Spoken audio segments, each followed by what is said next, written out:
तो reactions of alkene जो है उसमें सबसे पहली रिएक्शन तो अपन ने कल डिस्कस कर ली थी, और दूसरी जो रिएक्शन है वो दिख रही है सभी को,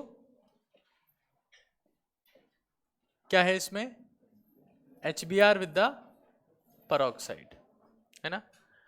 तो ये सिर्फ HBr के केस में है, और क्यों है उसका रीजन मैंने आपको बता दिया है। क्यों है? दोनों के दोनों स्टेप अगर कहीं पर एक्सोथर्मिक है तो सिर्फ कौन है? HBr। बाकी चाहे मेरे पास में कौन हो, HCl हो, HF हो, HI हो, हर एक के साथ में कोई ना कोई एक स्टेप ऐसा है जो क्या है? एंडोथर्मिक। ध्यान रहेगा सभी को, पक्का? अच्छा, इंटरमीडिएट कौन सा बनता है इसमें? ठीक है, नेक्स्ट अपन आगे चलते हैं। अब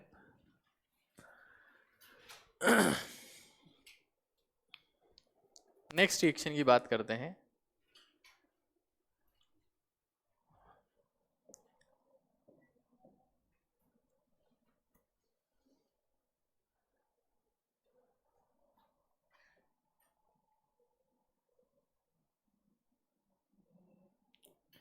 that is the addition of the X2। लिखिए आप लोग एक बार, एल्कीन विद X2।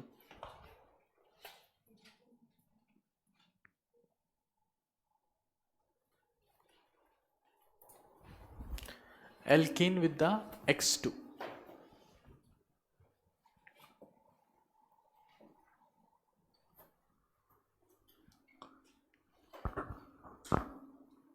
चलिए,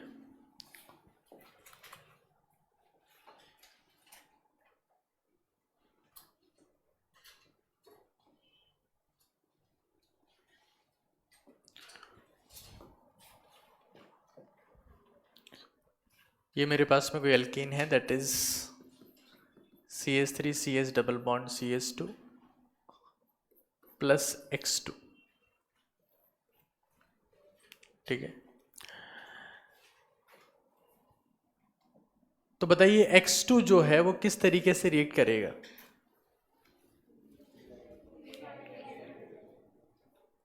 किस रिएक्ट करेगा? किस तरीके से रिएक्ट करेगा?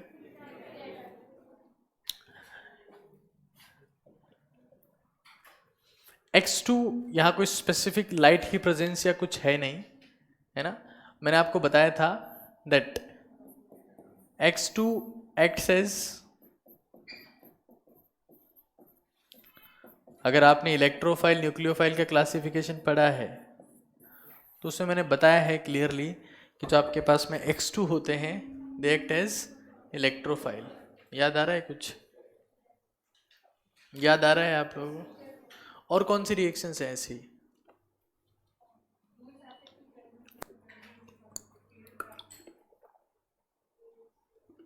और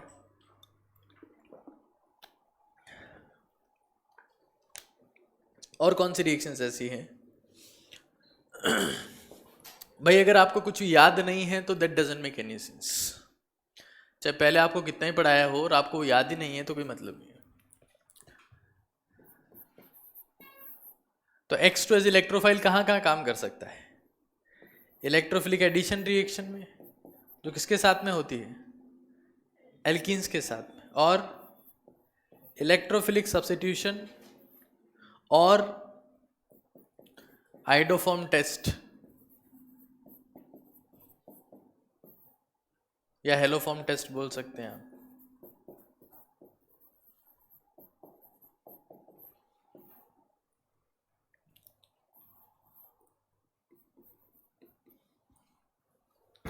इन सब में आप X2 काम में लेते हो और वहां पर X प्लस रिएक्टिव पार्ट की तरह काम करते हैं।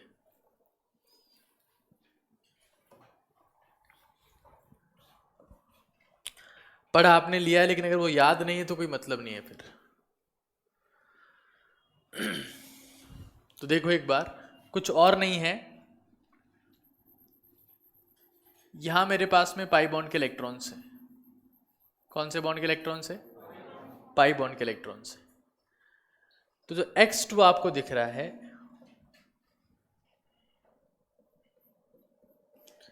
इस X2 की तरफ ये पाई बॉन्ड के इलेक्ट्रॉन जो हैं वो ट्रांसफर होते हैं। या आप ये कह सकते हो कि इलेक्ट्रॉन ट्रांसफर भी नहीं होंगे। मान लो इलेक्ट्रॉन ट्रांसफर भी नहीं हुए, लेकिन X2 का जो एंड एल्किन की तरफ होगा, क्या होगा उस केस में? अट्रैक्शन होगा।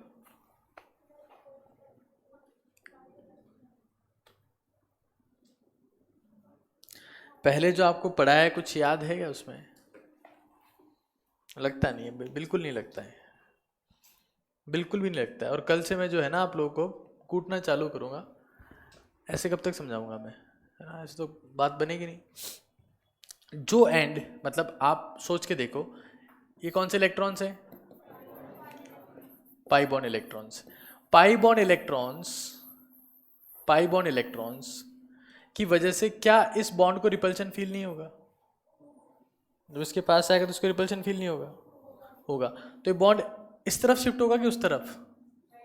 राइट साइड में। तो यहां कौन सा चार्ज आएगा? पार्शियल। क्या कहेंगे इसे हम? कि पाई बॉन्ड के इलेक्ट्रॉन्स की वजह से जो X2 आपके पास में एक न्यूट्रल मॉलिक्यूल था, उसमें अब डाइपोल इंड्यूस हो गया है। समझ रहे हैं आप लोग? क्या था पहले? X2 एक न्यूट्रल मॉलिक्यूल, अब क्या हो गया? उसमें डाइपोल इंड्यूस हो गया। क्यों हो गया है? पाई बॉन्ड के इलेक्ट्रॉन्स की वजह। किसके पाई बॉन्ड इलेक्ट्रॉन्स? एल के। ये समझो भाई, छोटी मतलब बहुत छोटी मोटी बातें हैं, सो मतलब नहीं है फिर। तो जब ऐसा होगा तो जैसे यहाँ पार्शियल पॉजिटिव चार्ज आएगा, अब क्या हो जाएगा? ये इलेक्ट्रॉन्स यहाँ से यहाँ ट्रांसफर होंगे। इसको तो मौका मिलना चाहिए था ना एक, इसको क्या मिलना चाहिए था? सिर्फ एक मौका। तो जैसे ही इलेक्ट्रॉन ट्रांसफर होंगे, कौन बाहर जाएगा यहाँ से? कौन बाहर जाएगा? X माइनस यहाँ से बाहर जाएगा। किसका फॉर्मेशन?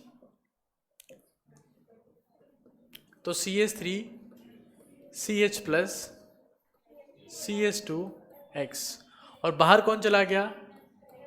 X minus. ठीक है। अब ये X माइनस, सुनिएगा, बहुत इंपॉर्टेंट चीज है, बहुत ज्यादा इंपॉर्टेंट चीज है। ये जो रिएक्शन अपन पढ़ रहे हैं, ये रिएक्शन बहुत ज्यादा इंपॉर्टेंट रिएक्शन है। जैसे कार्बोकेटाइन बना, यहां मेरे पास में क्या है? Lone pair. तो फटाक से क्या कर देगा? इसको लोन पेयर दे देगा, ले भाई तू मस्त रहे। अच्छा, ये जो रिएक्शन है वो मेनली अपन Br2 के साथ में पढ़ते हैं। वो क्यों पढ़ते हैं उसका रीजन भी मैं आपको बताऊंगा। ये जो रिएक्शन है X2 के तौर पर मेनली किसको काम में लेते हैं? Br2। आगे समझेंगे इसको।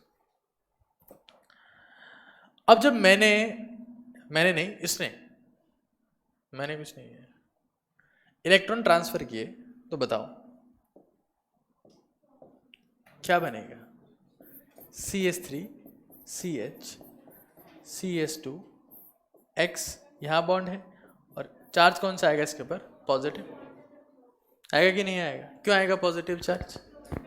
इसने इलेक्ट्रॉन दे दिया इसे, पहले एक इलेक्ट्रॉन दिया, उसके बाद में बॉन्ड बनाया, ठीक है ना? साइकिल बन गई। तो दूसरा जो X माइनस है वो इस तरफ से आएगा कि इस तरफ से आएगा? ये तो रास्ता बंद है। अच्छा, जब यहाँ पर पॉजिटिव चार्ज आएगा तो खुद समझो आप लोग एक बार, ये यहाँ से क्या करता रहेगा? इलेक्ट्रॉन तो खींचता ही रहेगा। कौन से बॉन्ड से? सिग्मा बॉन्ड से। कौन से इफेक्ट के थ्रू? माइनस इफेक्ट से। ठीक है। तो X माइनस जो है उसका अटैक किस तरफ से होगा? ऑपोजिट डायरेक्शन से। किस तरफ से अटैक होगा? किस तरफ से अटैक होगा? किस तरफ से अटैक होगा? और फिर कौन बाहर जाएगा? X minus. तो एट द एंड आपके पास में क्या बना? CH3 CHX CH2X। समझ रहे हैं आप लोग? ठीक है। किस टाइप का एडिशन कहेंगे इसे? Anti addition. मतलब जो X2 ऐड होता है उसका एडिशन कैसा होता है? बोलिए।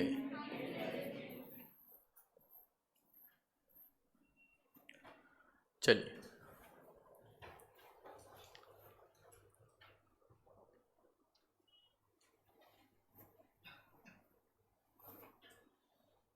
इस रिएक्शन के बारे में 3 पॉइंट आप लोगों को आने चाहिए। इस रिएक्शन के बारे में 3 पॉइंट आपको आने चाहिए। वो तीनों पॉइंट मैं यहां पर मेंशन कर रहा हूं।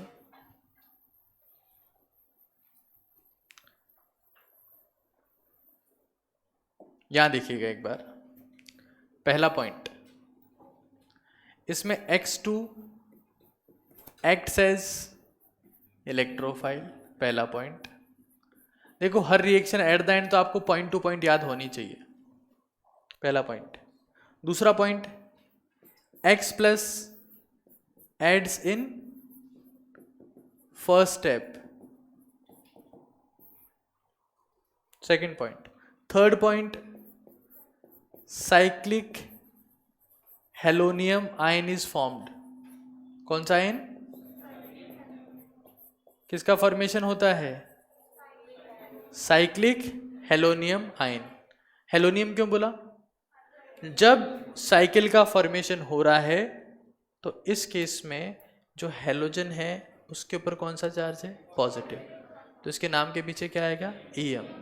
जैसे सोडियम, पोटेशियम, रुबिडियम, सीजियम, फ्रेंजियम होता है, वैसे हेलोनियम। समझ रहे हो? पहला पॉइंट क्या बोला? जोर से बोलो सब लोग। X2 एक्ट से पहले स्टेप में कौन जुड़ता है? किसका फॉर्मेशन होता है? ठीक है। चौथा पॉइंट, दिस टेस्ट या this reaction is used for detection of unsaturation. Detection of unsaturation. इस अभिक्रिया का इस्तेमाल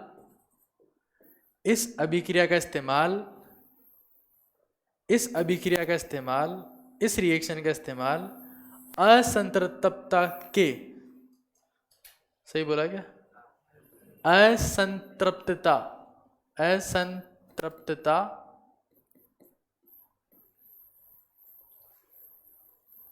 को डिटेक्ट करने में, मतलब प्रेजेंस ऑफ डबल बॉन्ड ज्ञात करने में होता है।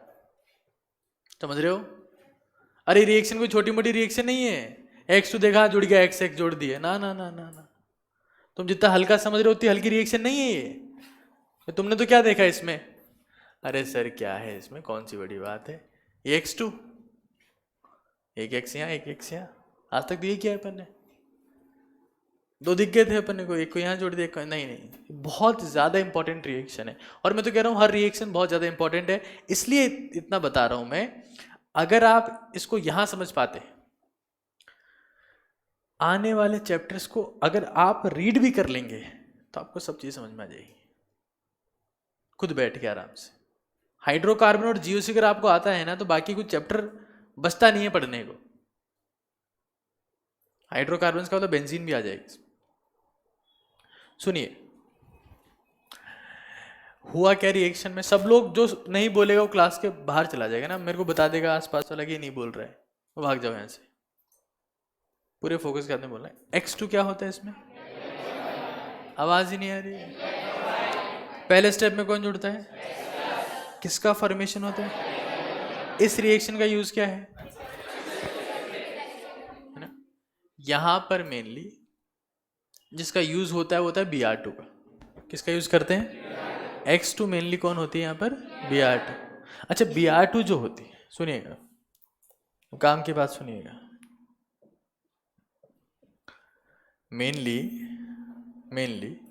जो हमारे पास में हम यूज करते हैं वो किसका यूज करते हैं? Br2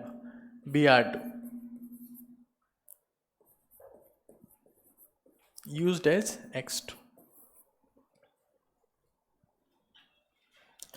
तो Br2 जो होती है, Br2 वो पहले रेड होती है और जब रिएक्शन होती है तो इसका कलर गायब हो जाता है।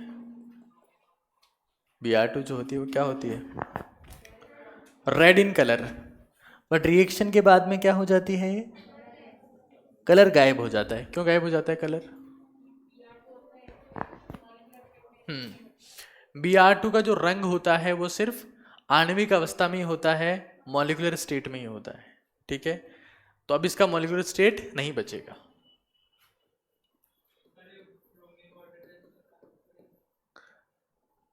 वन सेकेंड,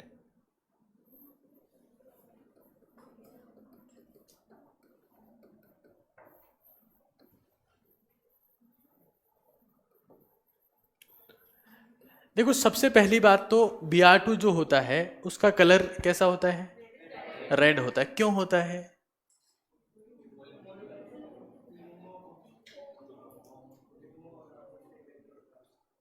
ल्यूमो से होमो,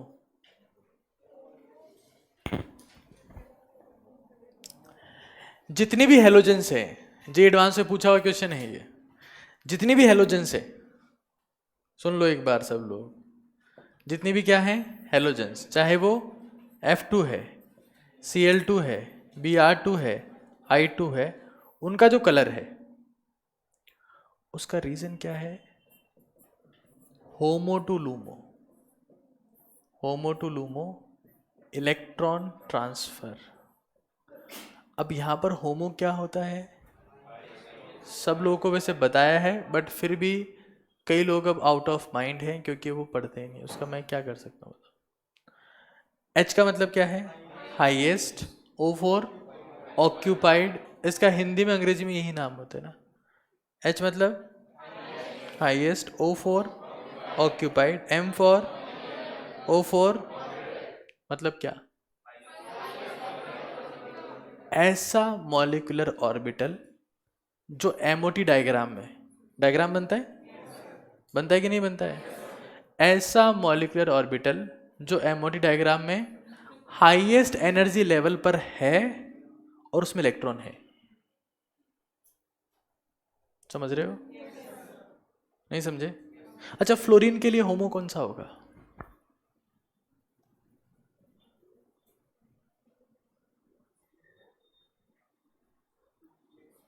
एमओटी डायग्राम बनाया कभी जिंदगी में?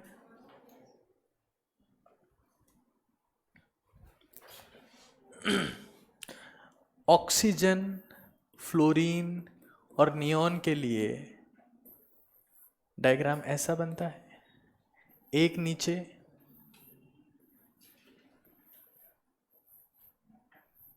ऐसा ही होता है, सबसे नीचे, उससे ऊपर। मैंने हाइब्रिडाइजेशन पढ़ के आने को कहा था आपको, मुझे पता है 90% को तो पता ही नहीं है।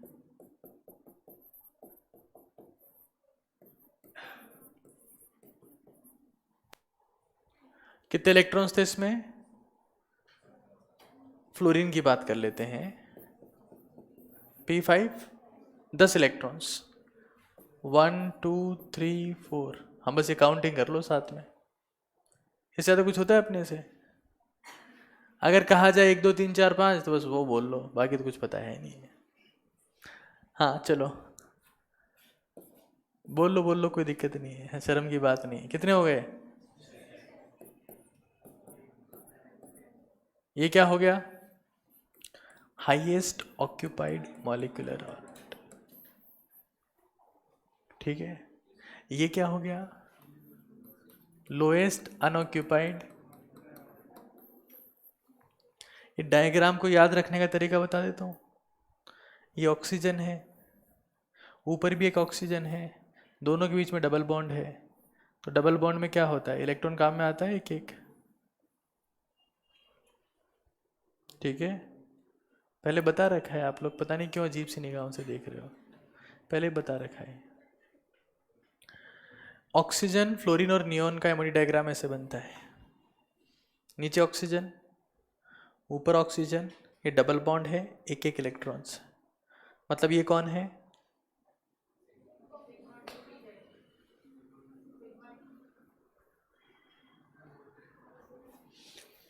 ये कौन है, ये दिख रहा है ना आप लोगों को यहाँ पर, ये कौन है, ये हाथी का बच्चा, ये दिख गया? किसी भी चीज का कलर कब आता है? जब इलेक्ट्रॉन एनर्जी एब्जॉर्ब करें और वहां पर ट्रांजिशन हो। ठीक है, तो यहां इलेक्ट्रॉन एनर्जी एब्जॉर्ब करेंगे और ट्रांजिशन होगा। किसके बीच में इलेक्ट्रॉन ट्रांजिशन होगा? होमो से कौन से ऑर्बिटल हैं ये? तो कलर कब तक रहेगा? जब तक Br2 किस फॉर्म में रहे, F2 किस फॉर्म में रहे, Cl2 किस फॉर्म में रहे और I2 किस फॉर्म में रहे। समझ रहे हो? नहीं समझ रहे हो?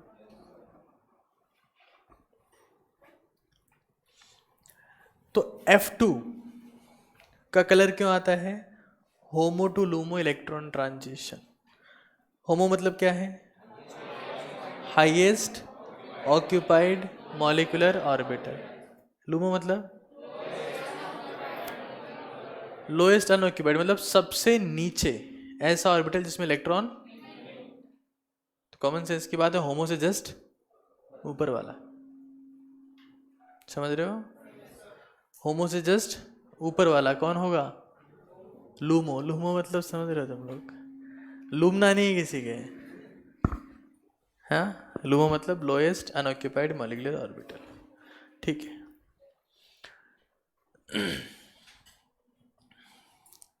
तो Br2 को यहां पर मेनली अपन यूज करते हैं प्राचीन काल से। ठीक है, क्या क्या समझे? सुन लो सुन लो। क्या होता है? X प्लस क्या बनता है? किसके काम में आती है?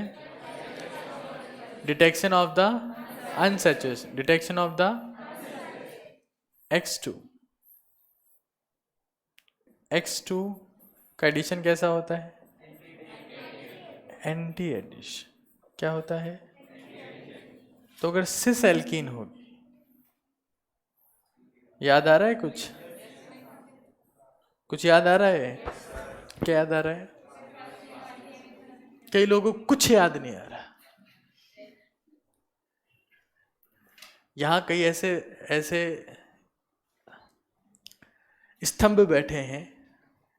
स्तंभ मतलब पत्थर से बने हुई कलाकृति। कुछ याद नहीं आ रहा, कुछ भी बता दो। कुछ याद आ रहा है? हाँ, कल रात को आलू की सब्जी बनी थी, बस। उसके बाद कुछ याद नहीं है। यार ऐसा आप एनर्जी लेवल रखोगे, इस टाइप का रिवीजन रखोगे। मैं ये चीजें 10 साल से पढ़ा रहा हूं और मेरे लिए बहुत ज्यादा बोरिंग और फ्रस्ट्रेटिंग है। तुम लोग पहली बार सीख रहे हो, थोड़ी तो एनर्जी रखो। पढ़ा 10 साल से रहा हूं, मैंने बहुत पहले पढ़ ली थी ये, अपने प्री मेडिकल टेस्ट के टाइम पे पढ़ ली थी। हालांकि तब इसका 10% भी नहीं पढ़ा था, क्योंकि इतना काम ही नहीं आता उसमें, और हमारे टीचर समझाते भी नहीं थे हमको। अब कई लोग कहेंगे इतना काम नहीं आता, हमें क्यों पढ़ा रहे हो? उस वक्त 10 साल पहले हुआ था वो एग्जाम, आजकल काम आता है।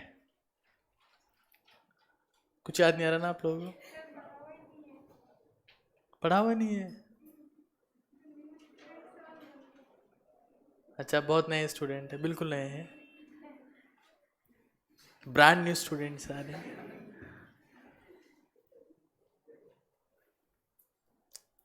तो मैंने आप सब लोग कहा था ना कि जीओसी पढ़ के आना तुम लोग। लॉकडाउन के खूब मजे लिए तुम लोगों ने। अच्छा, कई स्टूडेंट तो ऐसे थे, उनके पेरेंट्स भी ऐसे थे, जो घर के बाहर गेट खोल के देखते थे वायरस गया क्या है। साल साल तक ऐसे ही करते रहे लोग। बढ़िया बात है भाई। ठीक है, क्वेश्चन लिखो देखिए एक, तो समझ में आएगा मैं क्या बता रहा हूँ आज। मैं सिखाता तो बहुत कुछ हूँ, लोग नहीं सीखते, उसका मैं कुछ नहीं कर सकता भाई। मेरी गलती नहीं है इसमें, मेरी इसमें कोई गलती नहीं है।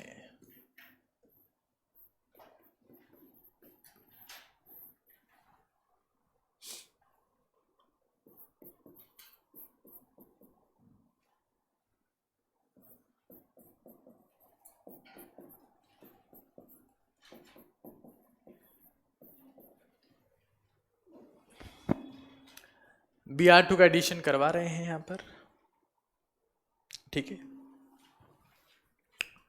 किसका एडिशन करवा रहे हैं? Br2 करवा दें। देखो मैं अभी भी, क्योंकि अभी जस्ट क्लास चालू हुई है, तो मैं अपनी एक्चुअल फॉर्म में नहीं पढ़ा रहा हूं तुम लोगों को। अभी मैं अपनी एक्चुअल फॉर्म में नहीं पढ़ा रहा हूं। मैं एक्चुअल फॉर्म में पढ़ाऊंगा तो कई लोग बेचारे रोते रहेंगे, है ना। जस्ट क्लास चालू हुई है, मैं नया नया हूँ, आप कई ब्रांड न्यू स्टूडेंट्स यहाँ बैठे हैं, तो मैं उनको ज़्यादा तंग नहीं करना चाहता। बाकी तुमको पता ही है कैसी क्लास होती है। हाँ जी साहब बताइए। Br जुड़ जाएगा। जोड़ने का तरीका कुछ ऐसा होगा, एंटी एडिशन को रिप्रेजेंट हम ऐसे करेंगे, है ना। तो ऑप्शन कुछ ऐसा दिया हुआ रहेगा, क्या समझे? एक Br आगे की तरफ, हाँ। अगर मैं इस मॉलिक्यूल के पास में जाऊंगा तो मेरे नाक से कौन सा Br टकराएगा? ये वाला। एक वेज है एक नॉन वेज है ना। ये तो वेज है, समझ रहे हो। ये आगे की तरफ है, ये पीछे की तरफ है, इसलिए इसको डैश डैश बनाया है। मतलब क्या? धुंधला दिख रहा है। कैसा दिख रहा है? तो हल्का फुल्का दिखा दिया इसको, समझ रहे हो। और ये जो सॉलिड दिख रहा है मतलब बहुत साफ दिख रहा है, ऐसा दिखा है इसे, ठीक है। अकल लगाई बहुत लोगों ने, फिर भी बच्चे नहीं समझ पा रहे। तो लोगों ने अकल बहुत लगाई समझाने के लिए, बट हालात तो वही है। आगे बताओ।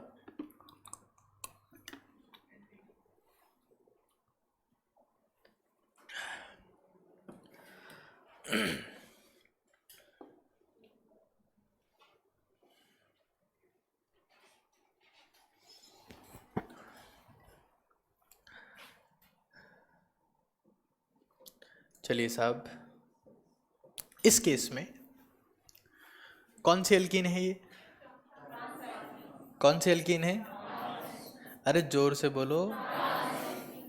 ट्रांस पर, मैंने आपको बताया सिस पर एंटी एडिशन होता है तो क्या बनती है?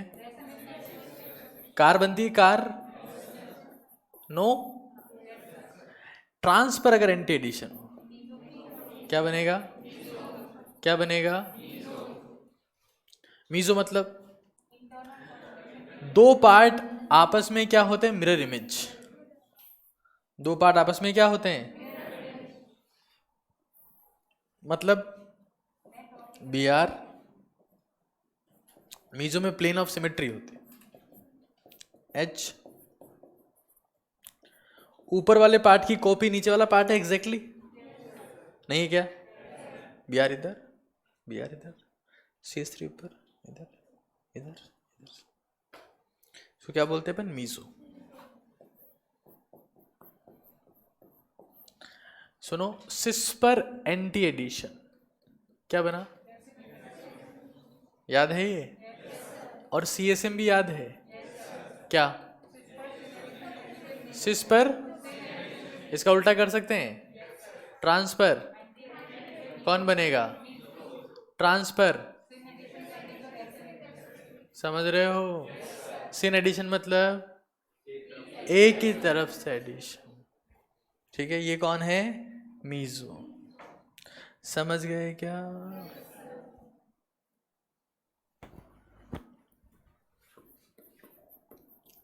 यहाँ रेड होगा और यहाँ दिस इज, ये जेई एडवांस के हिसाब से तो बहुत ज़्यादा इंपॉर्टेंट रिएक्शन है, नीट के हिसाब से भी इंपॉर्टेंट तो है।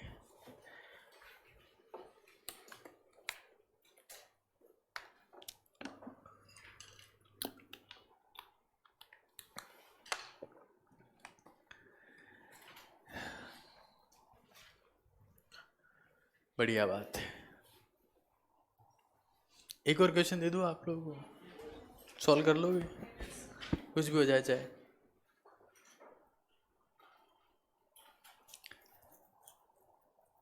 एक वक्त ऐसा टाइम था, मुझे नहीं पता कि अभी वो टाइम कितने दिन में आएगा,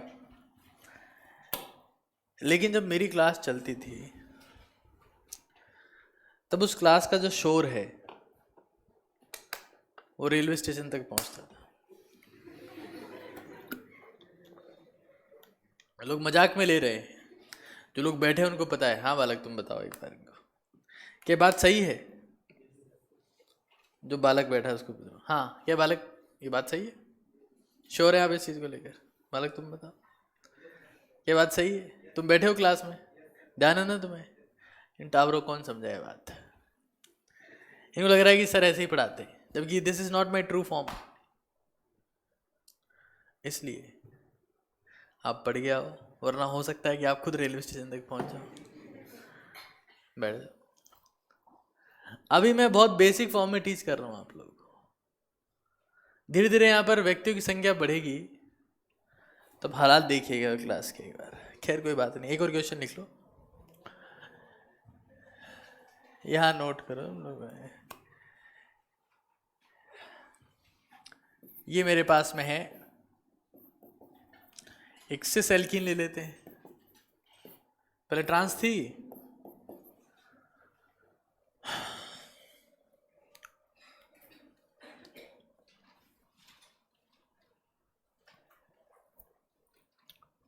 सिंपल क्वेश्चन ही पूछ लेते हैं तुमसे, क्या टफ पूछेंगे यार? बता दो इसमें क्या बनेगा। अब कौन सी एल्कीन का इस्तेमाल किया है मैंने? सिस या ट्रांस? सिस में एंटी एडिशन हुआ, क्या बनेगा? कैसे रिप्रेजेंट करेंगे उसे? दो एरेंजमेंट्स बना दोगे, ऐसे ऐसे ऐसे ऐसे। बताओ यहाँ क्या लगाऊं? कुछ भी लगा सकते हैं, बी आर, यहाँ एच या बी आर, यहाँ समझ रहे हो डिफरेंस? यहाँ यहाँ किसको लगाऊं? पक्का पक्का? यहाँ एच, 1 सेकेंड, एच यहाँ हाँ पक्का? ये आपस में क्या होते हैं? मेरे इमेज होते हैं ना? अरे होते कि नहीं होते? एक बना दिया तो दूसरा उसके हिसाब से बनाना है फिर, है ना? वरना डाइस्टीरियोमर बन जाएगा। विब्रियम समावेवी।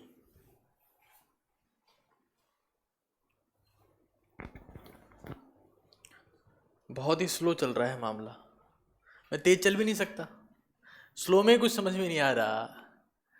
हाँ तो तेज चल के तो हो ही क्या जाएगा? कभी कभार सोचता हूँ मैं बात, क्या बताए।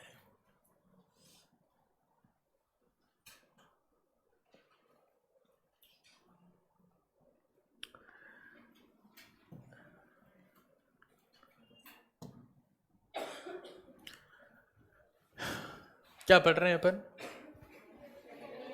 देखो तुम लोग बोल लो इससे पहले कि मैं अपनी ओरिजिनल टोन पे आऊं और तुम्हें धोना चालू करो, है ना? ये बहुत जल्दी कहाँ गए, डंडा वंडा कहाँ चले गए? ये लोग मजाक में समझ रहे हैं। पहले यहाँ पर दो ही चीज़ चलती थी, मेरे हाथ में बीड़ी का बंडल होता था और एक डंडा होता था, है ना? बीड़ी चलती रहती थी और कुटाई भी चलती रहती थी। बट अभी कोरोना का टाइम है तो वायरस स्प्रेड हो सकता है उससे, तो धूम्रपान जो है वर्जित हो रखा है अभी। वरना ये बच्चे बोले ना, अरे छोड़ो, क्या बोलते हैं उनको, पूर्वज, उनके जो श्राद्ध करते हैं ना, वो को आए चाहे नहीं आए वो पहुंच जाते रहे, इनको क्यों मार रहे हो इतना, ऐसे हालात आ जाते। बट आजकल के बच्चे तो क्या कोमल बच्चे रह गए ना। मैं इनसे पूछता था दर्द होता है, और ये कह रहे हाँ होता है। दर्द तो इनके पहले ही हो रहा है, क्या करें ऐसे बच्चों का? मतलब बहुत कोमल बच्चे हैं बेचारे। ये एक बात समझ में आई इनको अभी तक पूरी क्लास में? BR2 क्या होता है, एंटी एडिशन क्या है, कोई मतलब नहीं। दर्द होता है, हाँ सर। वाह रे वाह मूर्खों। यहाँ देखो, यहाँ देखो, ये कौन है मेरे पास में? एल्कीन है। सबसे पहले कौन सी रिएक्शन पड़ी? Addition of HX। कौन सी रिएक्शन है ये? Electrophilic addition reaction. इसमें क्या बनता है? कार्बोकेटाइन। उसका क्या हो सकता है? रीअरेंजमेंट। ठीक है, according to the Markovnikov rule. समझ रहे हो क्या? ठीक है।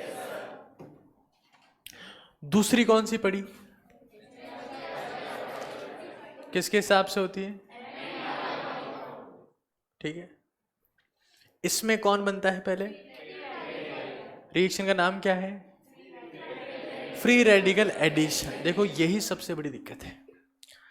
बच्चा क्या करता है कि इस रिएक्शन का नाम भी इलेक्ट्रोफिलिक एडिशन बताता है,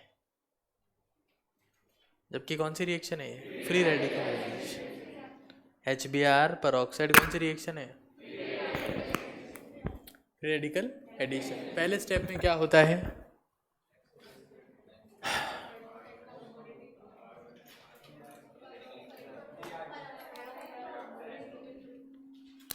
तुम लोग बिना सीखे जा नहीं सकते यहाँ से ना, इस बात को याद रखना।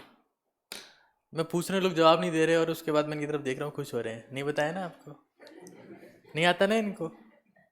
हमें भी नहीं आता। ठीक है, पढ़ाना सीख लो, टाइम है भी आपके पास में। चलिए, HBr प्लस परऑक्साइड। परऑक्साइड के कांटेक्ट में कौन आएगा? क्या बनेगा उससे? कौन सा फिर radical? Br dot. Tushar ji, OR तो पहले ही बन गया है ना, Br कांटेक्ट में आए, Br डॉट बन गया है ना, तो Br डॉट अटैच होगा, उससे क्या बनेगा? Internal free radical. Second step में कौन अटैच होगा? गधेड़ो, नहीं पढ़ते ना तुम लोग कुछ भी, कुछ ही समझा दो तुम लोगों को। समझ में आ गई सब लोगों को रिएक्शन है? HCl HF और HI की प्रेजेंस में क्यों नहीं होती reaction? One of the step is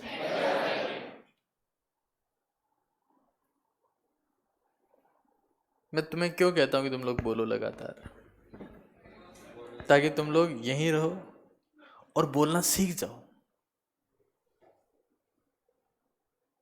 तुम्हें इतना बोलने का मौका कोई नहीं देगा जिंदगी में जितना मैं दे रहा हूं। चाहे कभी है ना बस स्टैंड पे जाके टिकट मांगने की कोशिश कर लेना। अरे चुप रहे, साइड में खड़ा रहे। रेलवे स्टेशन में जाके ट्राई कर लेना, जो पब्लिक प्लेसेस हैं।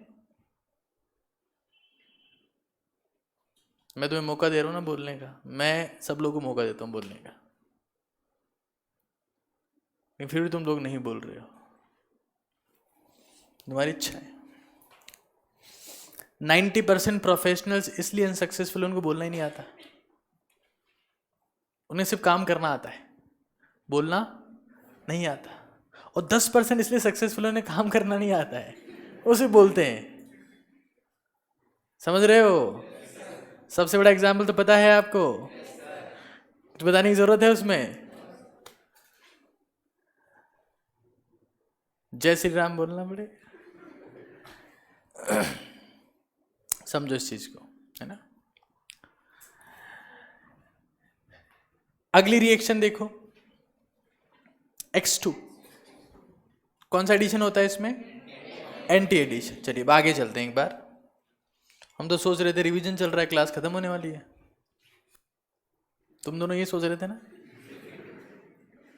तुम दोनों बहुत शैतान हो यार।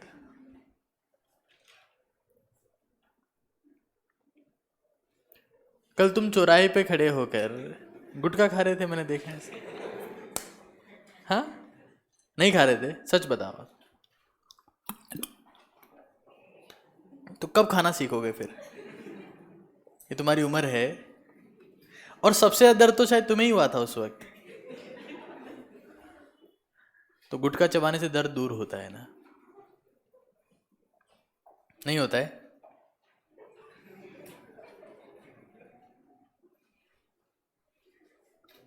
मतलब आज इस क्लास का दर्द बाहर आया, इतने टाइम बाद में लोगों ने अपनी भावनाएं प्रकट करी कि हाँ sir, there is lot of pain in our life. चलिए आगे चलते हैं। देखिएगा, पहली रिएक्शन समझ में आ गई, दूसरी आ गई, तीसरी पक्का, चौथी की बात कर सकते हैं क्या नहीं करें? नहीं करूँ क्या? कर लो, आपकी मर्जी है, हमको समझ में आएगी नहीं। HOCl है ना, कौन सा Cl है? दिख रहा है सबको? ठीक है, reactions of alkene with the HOCl। आगे चलूं? Reaction of alkene, last reaction है आज की ना। Thank you sir. HOCl, ठीक है। अच्छा, HOCl को बहुत बार ऐसा लिखा होता है, Cl2 plus water, Cl2 plus water. देखो, जीवन में दो ही चीज़ों का बहुत बड़ा योगदान है, ये आप जानते हैं। एक आपका प्यारा वाटर और दूसरा क्वार्टर, है ना। तो हमने क्या किया है, अभी तो हम धीरे धीरे बढ़ रहे हैं आगे की तरफ। हमारे पास में कौन है? तुम लोग खुश रह के नहीं सीखोगे ना, कुछ नहीं हो सकता तुम्हारा, ऐसे रहना फ्रस्ट्रेटेड। तुम लोग फ्रस्ट्रेटेड डॉक्टर किसी काम का नहीं है, फ्रस्ट्रेटेड टीचर किसी काम का नहीं है, और फ्रस्ट्रेटेड स्टूडेंट, स्टूडेंट तो वैसे भी काम का नहीं होता। अगर वो फ्रस्ट्रेटेड है तो किसी काम का नहीं है, समझ रहे हैं आप लोग? तो तुम लोग जो है ना, फ्रस्ट्रेटेड हो गए, गुटके चबाना बंद करो चौराहे पे जाके। दर्द हो रहा है ना तुम्हें, बहुत दर्द हुआ है आज तुम्हें। यहां देखो भाई, Cl2 plus water, Cl2 plus, दिख रहा है सभी को? अगर Cl2 प्लस वाटर है तो उससे दो चीजें बनती है। एक तो बनता है HOCl और एक बनता है HCl, ठीक है। डिसप्रपोर्शनेशन का एग्जांपल है रिएक्शन, जिसमें इसका ऑक्सीडेशन स्टेट क्या हो गया, इसका क्या हो गया। अच्छा, ये रिएक्शन किसके साथ में नहीं हो सकती? फ्लोरीन के साथ में हो सकती है क्या? क्यों नहीं हो सकती? +1 में कभी भी नहीं आ सकता, समझ रहे हो आप लोग?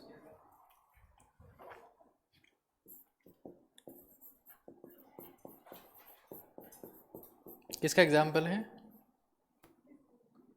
किसी का लिख दो ना, क्या है, हमें तो वैसे भी दर्द हो रहा है। तो मुझे पता नहीं था कि यहाँ इतना दर्द है, इस जिंदगी में इतने सारे दर्द हैं आपके, आज ध्यान चला मुझे। कभी समझ नहीं पाता मैं आपको, आज समझ गया। अच्छा ऐसा राहुल। चलिए साहब, यहां देखो, दिख रहा है सब लोगों HOCl। अच्छा, H+ भी दिख रहा है यहां पर, ठीक है। Partial positive charge, partial positive charge, partial positive charge. लिखा इतना सा जाता है, ये सब कुछ होता है उस मिक्सचर में जहां पर एल्कीन की रिएक्शन किससे हो रही है? HOCl से। जी एडवांस ने इस कॉन्सेप्ट पे क्वेश्चन पूछा है, नीट वाले अभी तक जाग रहे हैं, पूछेंगे बहुत जल्दी, ठीक है। ये अब बताओ, यहां पर इलेक्ट्रोफाइल कौन कौन दिख रहे हैं? H+, Cl+ दिख रहा है? अरे Cl- इलेक्ट्रोफाइल है क्या? कहाँ है Cl-? ये रहा। इसके ऊपर कौन सा चार्ज है? पार्शियल, ये तो ऑक्सीडेशन नंबर लिखा हुआ है -1। तो इसके ऊपर इलेक्ट्रोफाइल कौन कौन है? H+, Cl+, ठीक है। अरे ठीक है, तुमको धोना पड़ेगा यार।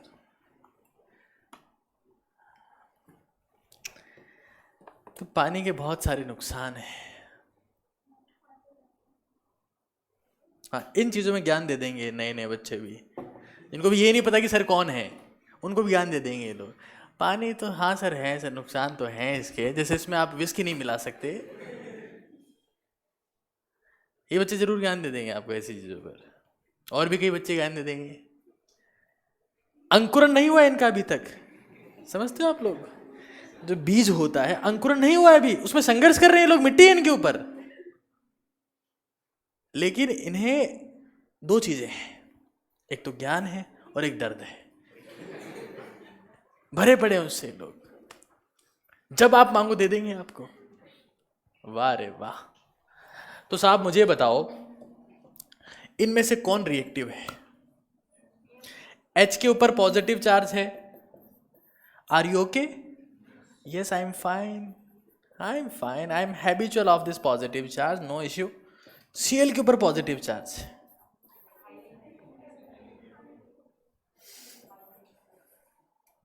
मुझे बहुत दर्द है। क्यों दर्द है भाई? मैं, ऐसी आदत ही नहीं है मेरी। मुझे कौन सा चार्ज चाहिए? आज मेरे ऊपर कौन सा चार्ज आया तो मुझे बहुत। तो रिएक्टिव कौन होगा यहां पर? Cl। रिएक्टिव कौन होगा? Cl। तो अब आगे की कहानी, आगे चलते हैं। मतलब अंकुरण में अभी तक इनको प्रकाश की किरण नहीं दिखी है, फोटोसिंथेसिस नहीं हो रहा है इनमें, एंडोस्पर्म तो कभी था ही नहीं इनमें। एंडोस्पर्म जानते हो? डबल फर्टिलाइजेशन होता है, इसमें क्या बनता है? बीज बीज बनता है। ज्ञान सारे दे रहे हो तुम लोग, ज्ञान ऐसे दे रहे हैं जैसे सेकेंडरी ग्रोथ हो गई इनमें। हाँ, बहुत बड़े हो गए हैं। तो मान लो ये प्रोटीन है, इसके कांटेक्ट में कौन आएगा? HOCl।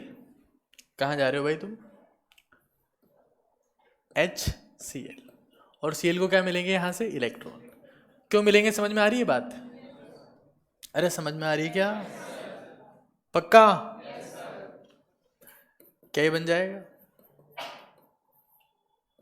बनने तो दो यार। ये बन जाएगा। हे ईश्वर, कहाँ गड़बड़ी है जीवन में? ये बन जाएगा ना? नहीं बनेगा क्या? तो बोल तो लो। मतलब जीवन में कोई मोटिवेशन नहीं है तुम्हारे?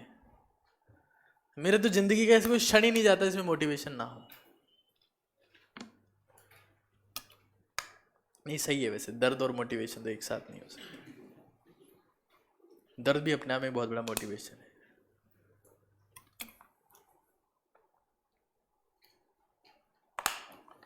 कौन फ्री घूम रहा है यहाँ पे? कौन फ्री घूम रहा है?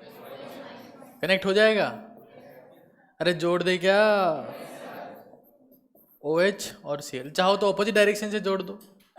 ये कुछ भी बन रहा है यहाँ पे, देख लो। ये OH CH2 Cl opposite direction से भी जोड़ सकते हैं, लेकिन समझो एक बात,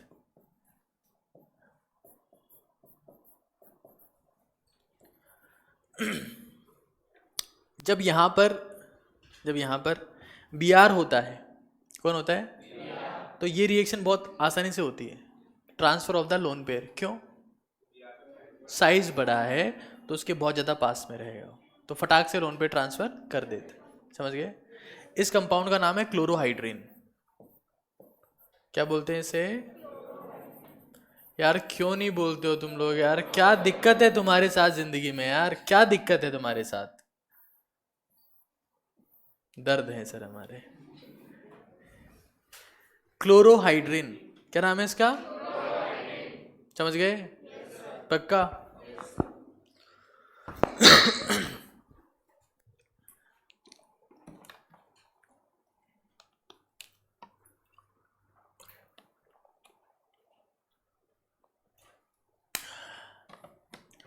लास्ट क्वेश्चन लिखो आज का।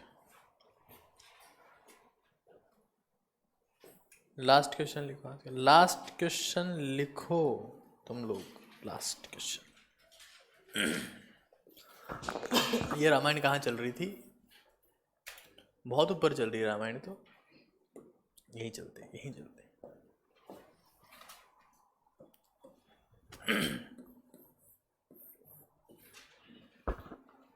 नहीं, इतना स्पेसिफाई नहीं करेंगे अपन अभी, अब कई लोग भावुक हो जाएंगे।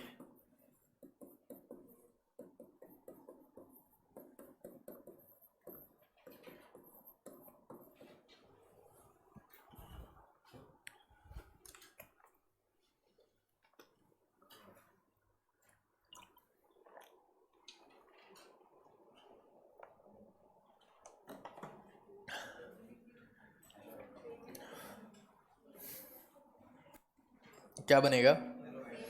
Hello हाइड्रेन। Halohydrin. Hello, how are you? हाँ, आई एम फाइन। ये रटे हुए हैं बस इनको। The product, how are you, I am fine. नहीं, ये तुम्हारी उम्र में कुछ ज़्यादा ही होता है। बहुत सारे अज्ञात मैसेज तुम्हारे पास में आते हैं, हाउ आर यू। इनको ये नहीं पता होता कि एंजल जिया के पीछे गोपाल बैठा है तो तुम्हारा एक खास दोस्त है। ये बड़े भावुक हो जाते हैं बेचारे। पढ़ाई में ध्यान दे लो, इससे पहले मैं तुम्हारी कुटाई करूं। बालक 9 मार्च आ रही है, 10 मार्च कुछ बातचीत हुई थी अपनी? ये लोग सोच रहे हैं क्या बात हुई थी। क्वार्टर वाटर नहीं ला रहा मेरे लिए, ये तो बात पहले ही हो गई है। आज जो पढ़ा है समझ में आ गया सबको? पक्का या नहीं आया? कई लोग कंफ्यूज हैं, क्या बोले? समझ में आ गया तो पूछ लेंगे, नहीं आया तो फिर अब वैसे पूछ लेंगे। तो करे क्या, ऐसे देखते रहते हो। आ गया समझ में? नहीं आया? चलो ठीक है, ओके सर। आ गया समझ में? नहीं आया? बस नो रिस्पॉन्स एट ऑल। खतरनाक लोग हैं। बाकी आज की क्लास में सबसे जो इम्पोर्टेंट चीज़ हुई थी वो तो यही थी कि मुझे ध्यान चला कि तुम्हारे दर्द भी बहुत बड़े हैं। तुम लोगों को बहुत दर्द है यार, समझ सकता हूँ। आगे से ध्यान रखूंगा। चलिए,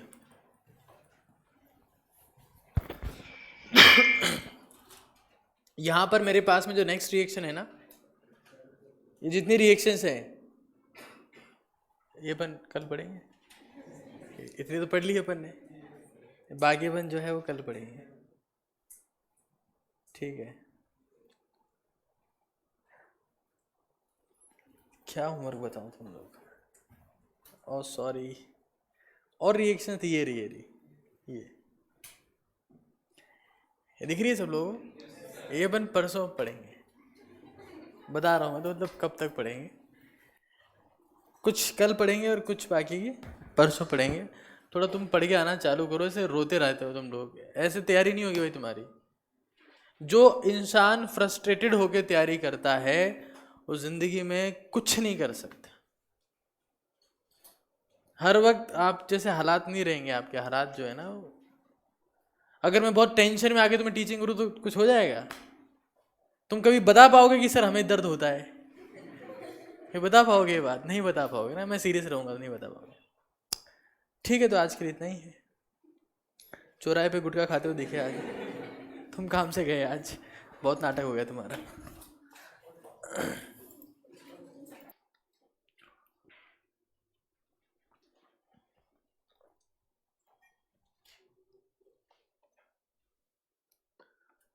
हाँ तो वापस खड़े हो जाओ एक बार तुम लोग।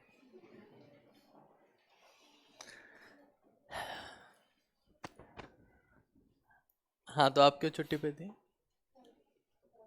ड्राइविंग टेस्ट है ना? आप लोगों को जानकर बड़ा हर्ष होगा कि जब मेरा सिलेक्शन हुआ था कॉलेज में,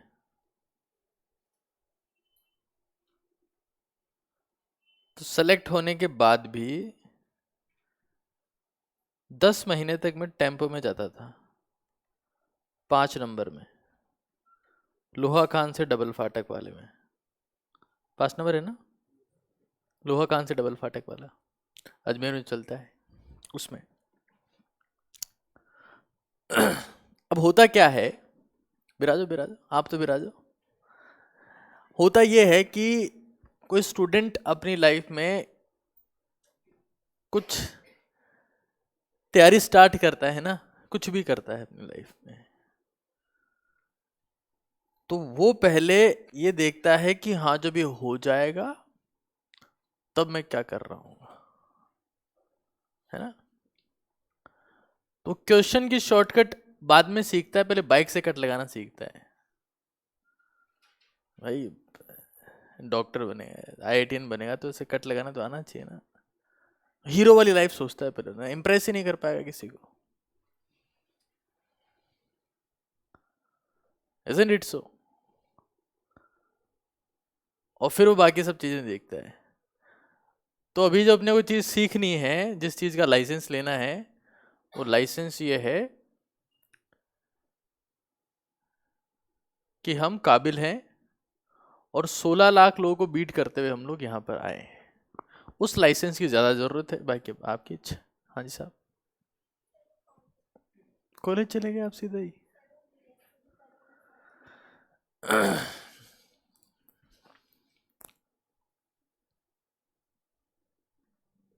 इतना खौफ क्यों है आप लोगों में?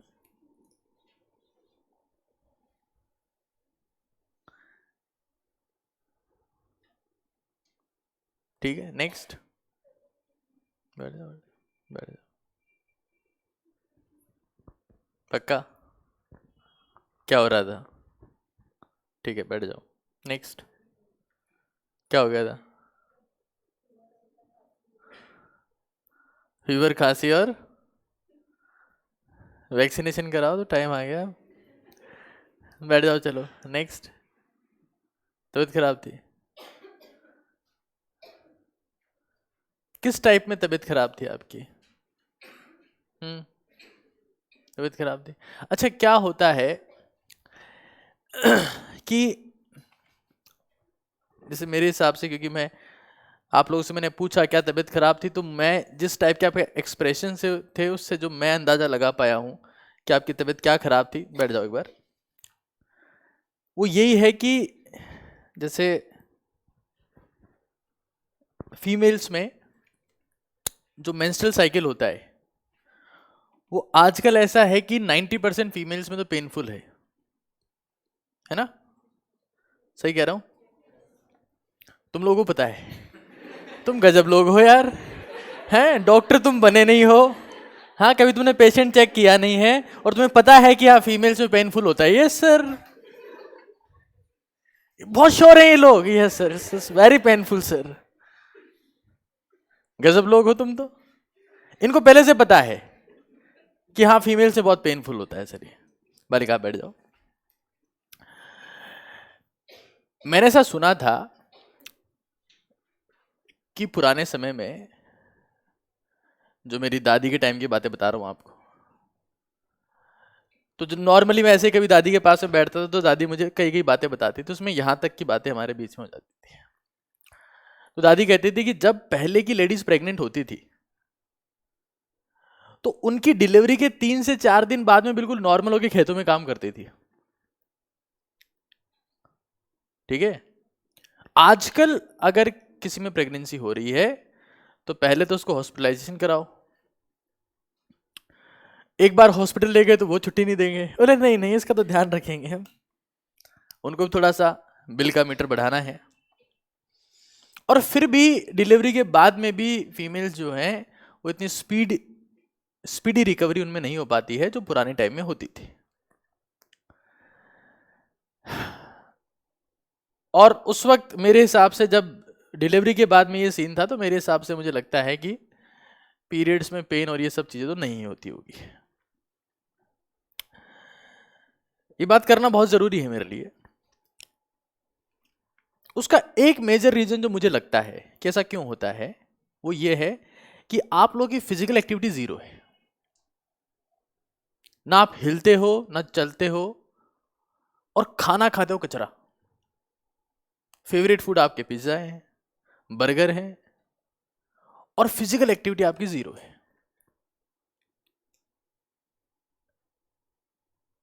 बॉडी में पेन अगर आपको हो रहा है, मेंस्ट्रुअल साइकिल टाइम पेन हो रहा है, इसको डिस्मेनोरिया बोलते हैं, उसका मेजर रीजन है कि आपकी जो एब्डोमिनल मसल्स है वो इतनी इफेक्टिव नहीं है, वो स्ट्रांग ही नहीं है।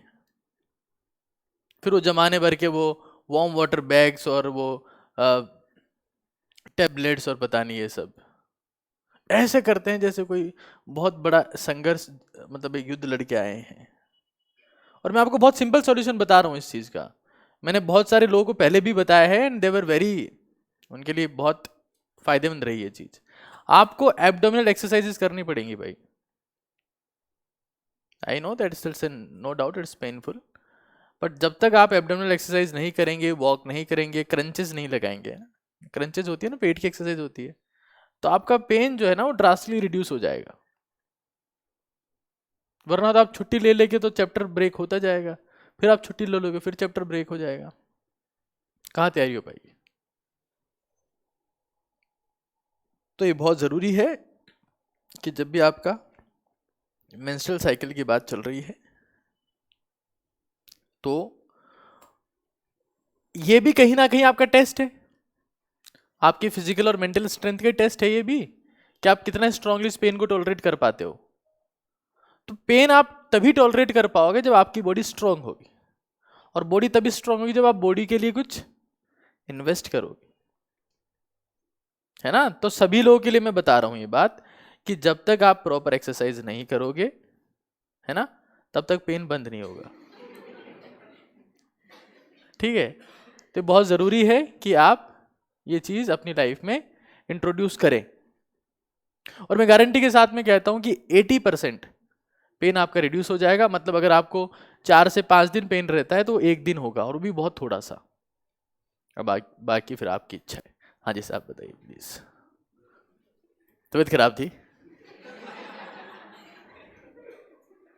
क्या हो गया तबीयत में?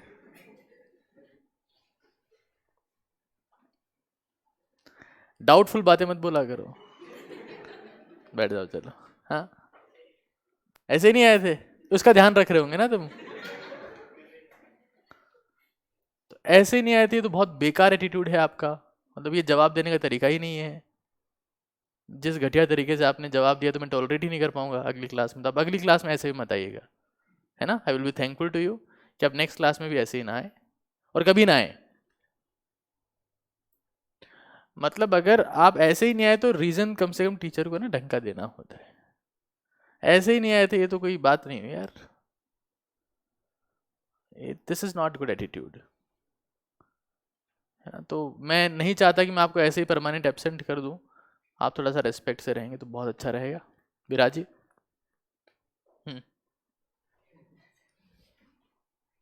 दर्द हो रहा था, गुड, बैठ जाओ बैठ जाओ। तो भाई ये देखो, ऐसा है जब भी हमारी लाइफ में मेंटल स्ट्रेस होता है, हम कुछ तैयारी कर रहे हैं, किसी चीज़ एग्ज़ाम की तैयारी कर रहे हैं, तो हर पेन हर प्रॉब्लम एम्पलीफाई हो जाती है। अभी अगर आपको नॉर्मल खांसी जुकाम भी होगा ना तो बहुत जल्दी वो चीज़ रिकवर नहीं होगी आपकी। क्यों?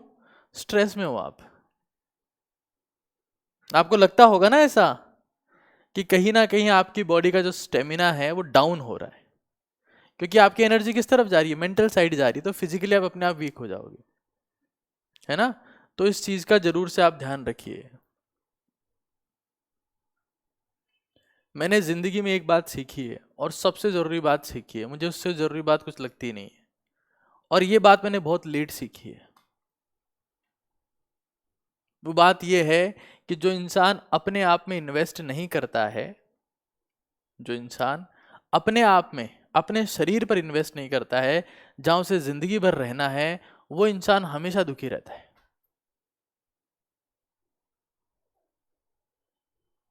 और आप में से बहुत कम लोग ऐसे होंगे जो अपने शरीर के ऊपर इन्वेस्ट करते होंगे।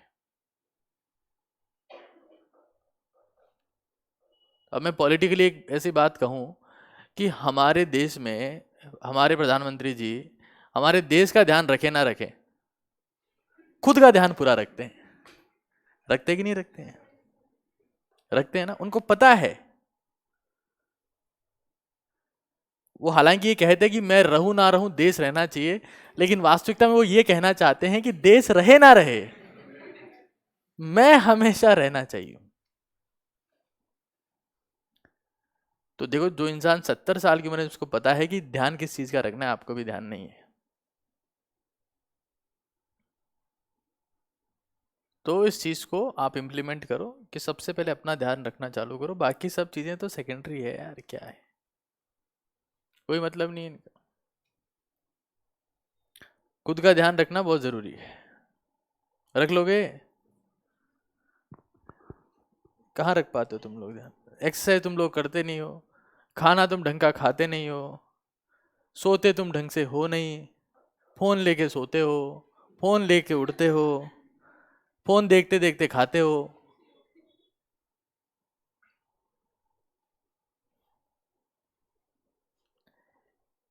बालक, आपका नाम क्या है? आज आज पहली बार क्लास में आए आप? आज ही क्लास में आए आप? नहीं, वो अच्छी बात है बालक, लेकिन कोई बात आप है ना खड़े होके बोला करो प्लीज, है ना? बैठ जाइए। तो अपने शरीर का अवश्य रूप से ध्यान रखें। बहुत कम लोग हैं, और आपके फेस से दिख जाता है आप लोग कितना ध्यान रखते हो अपना। अच्छा, खुद का ध्यान रखना कोई स्वार्थीपना नहीं है। अरे जिस दिन तुम्हारे शरीर में जान नहीं रही, तुम्हारा शरीर खत्म हो गया, तो लोग तो उसको जला के आ जाएंगे। नहीं, क्या रखेंगे? अरे नहीं नहीं नहीं, ये तो सोच रहे हो तुम लोग तुम्हारे शरीर की वैल्यू। जिस दिन इसमें जान खत्म होगी उस दिन तो लोग इसको जला के आ जाएंगे। तो पढ़ाई वढ़ाई तो ठीक है, होती रहेगी, शरीर का ध्यान रखना बहुत जरूरी है। मैं तो कॉलेज के मतलब क्या प्री मेडिकल के टाइम से इस चीज को बहुत ज्यादा फॉलो करता हूँ भाई। सबसे पहले शरीर है, बीच में हालांकि मैंने इस चीज को मिस कर दिया, लेकिन अब मुझे लगता है कि बिना हेल्थ आप कुछ नहीं हो। सक्सेस आप आज आप जाके देख लो ना, जो बड़े बड़े डॉक्टर बने बैठे हैं उनकी खुद की तबीयत ठीक नहीं है किसी की, तो किस बात के डॉक्टर हो? तो बहुत जरूरी है कि हम लोग हमारे शरीर का ध्यान रखें। सक्सेस एक चीज है, बट हेल्दी बॉडी होना तो सबसे बड़ी सक्सेस है। और तुम्हारे पास अभी मौका है, तुम लोग यंग हो तो मैनेज कर सकते हो इन चीजों को, है ना? तो महिपाल आप आगे आ जाओ, है ना, यहाँ इस तरफ आ जाओ, उसको वापस चालू कर दो यार, सांस लेने में प्रॉब्लम होने लग जाती है तो क्लास में। इस तरफ आ जाओ बेटा, आप आगे चलिए। यहाँ देखिएगा एक बार आप लोग, अब अपने स्टार्ट करते हैं।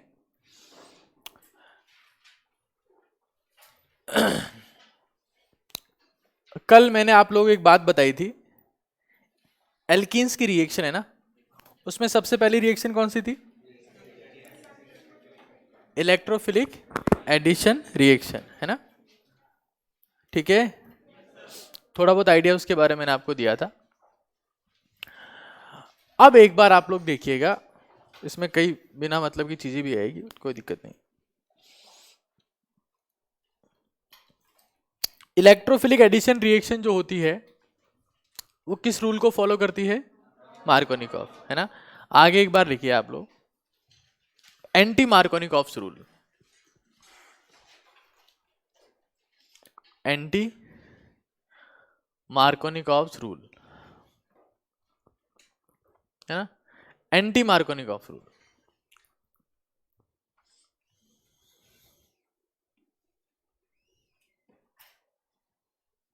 ब्रैकेट में लिखिएगा इसके, HBr plus peroxide, HBr plus peroxide, ठीक है? तो एक बार ये, वैसे तो रिएजेंट सीरीज का एक वीडियो है जो मैं यहाँ इसको प्ले कर रहा हूँ, 17 से 18 मिनट का है, और फिर अपन आगे चीजें कंटिन्यू करेंगे, है ना? तो इसको एक बार आप लोग देखिएगा। क्या बताया मैंने? HBr प्लस परऑक्साइड, इस केस में एंटी मार्कोनिकॉफ रूल फॉलो होता है ना? अच्छा, जब एंटी मार्कोनिकॉफ रूल फॉलो होता है, जो रिएक्शन होती है वो इलेक्ट्रोफिलिक एडिशन नहीं होती है। कौन सा रूल फॉलो होता है? Anti Markovnikov. तो उस केस में जो रिएक्शन होती है वो इलेक्ट्रोफिलिक एडिशन नहीं होती है, वो कौन सी होती है? Free radical addition reaction. इस बात को आप लोग लिख लीजिएगा। उस केस में जो रिएक्शन होती है that is the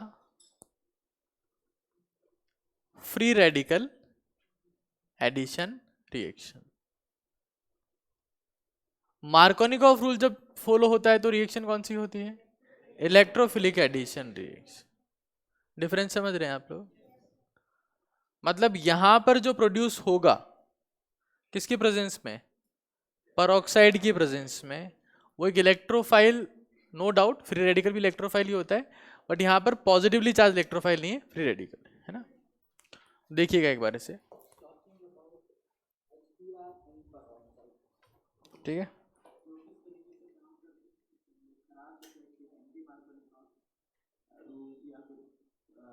peroxide effect कहते हैं, कैसे काम करता है उसका कॉन्सेप्ट आज हम लोग बहुत अच्छे से समझने वाले हैं, क्या रिएक्शन होती है, ठीक है। तो फॉर एग्जांपल ये आपके पास में एक एल्कीन, साथ साथ में नोट करते जाइएगा। इसमें अगर आप HBr ऐड करते हैं, ठीक है, तो आपको पता है एल्कीन जो होती है वो इलेक्ट्रोफिलिक एडिशन रिएक्शन देती है, और वो अकॉर्डिंग टू मार्कोनिकॉफ जो है वो फॉर्म करती है 2 ब्रोमो पहली। लेकिन अगर आप ये सेम रिएक्शन जिसमें आपके पास में प्रोटीन है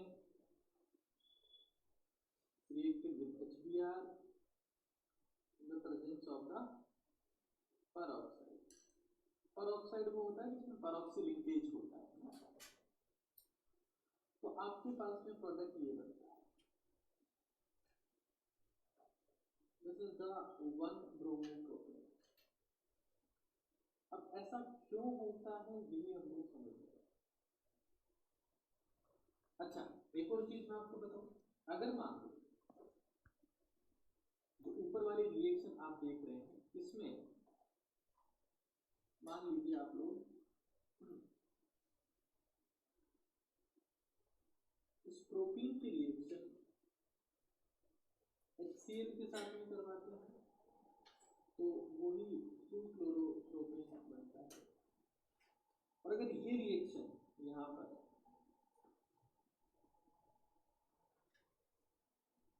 HCl in the presence of peroxide करवाते हैं तो HCl और पेरोक्साइड का कोई स्पेसिफिक इम्पैक्ट नहीं पड़ता है और प्रोडक्ट वही मार्कोनिकॉफ रूल के हिसाब से।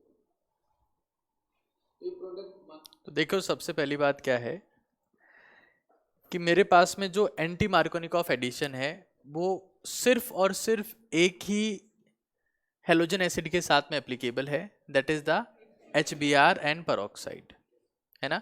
HCl हो, HF हो या HI हो, वहां पर एंटी मार्कोनिकॉफ एडिशन कभी भी नहीं होता। तो मैंने क्या बताया पहले आपको, HBr प्लस पेरोक्साइड, है ना। क्या बताया? HBr प्लस पेरोक्साइड, ठीक है। पेरोक्साइड जब HBr के साथ में होगा तो उसी केस में क्या होता है, ठीक है। बाकी सारे केस में क्या होता है, ठीक है, चाहे पेरोक्साइड हो चाहे नहीं हो फर्क नहीं पड़ता। लेकिन अगर HBr के साथ में पेरोक्साइड है तो उस केस में क्या होता है, एंटी मार्कोनिक, ठीक है। मतलब आप देख सकते हैं कि अगर HCl के साथ में, ये प्रोपीन है मेरे पास में, HCl की प्रेजेंस में कौन है, पेरोक्साइड, तब भी प्रोडक्ट क्या बन रहा है, वही बन रहा है, क्या, जो मार्कोनिकॉफ रूल में बनता है, कौन सा, 2-क्लोरोप्रोपेन। यहां पर क्या बन रहा था, 1-ब्रोमोप्रोपेन, किसकी प्रेजेंस में, ये दोनों किसकी एब्सेंस में है, पेरोक्साइड की एब्सेंस में, है ना। तो ये बहुत बेसिक सी बात बता रहा हूं मैं आपको। अब ऐसा क्यों होता है ये इंपॉर्टेंट है, तो इसका आंसर आपको मिलता है थर्मोडायनामिक्स से, जो अपन अभी इसमें आगे डिस्कस करेंगे, ठीक है।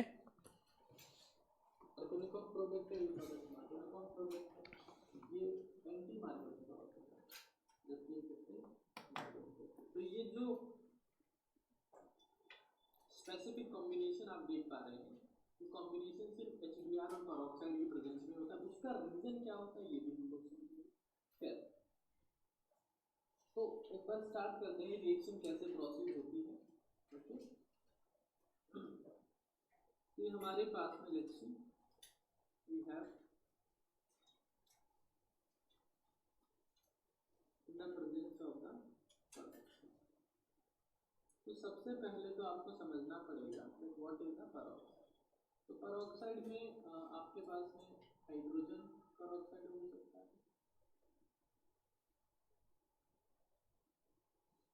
या कोई आप हाइड्रोजन को एल्काइल ग्रुप से रिप्लेस कर सकते हैं, ऐसा पेरोक्साइड हो सकता है,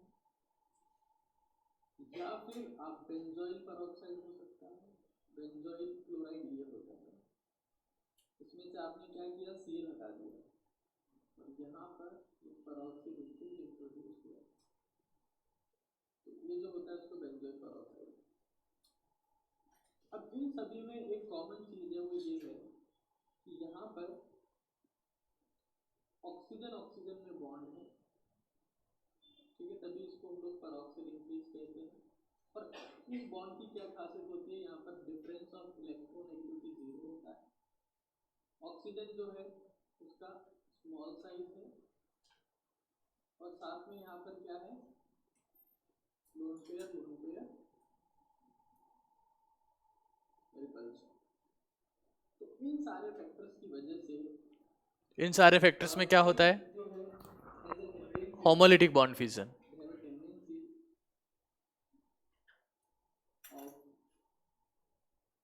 समांस विखंडन है ना। और जब भी बॉन्ड होमोलिटिकली ब्रेक होता है, there is the formation of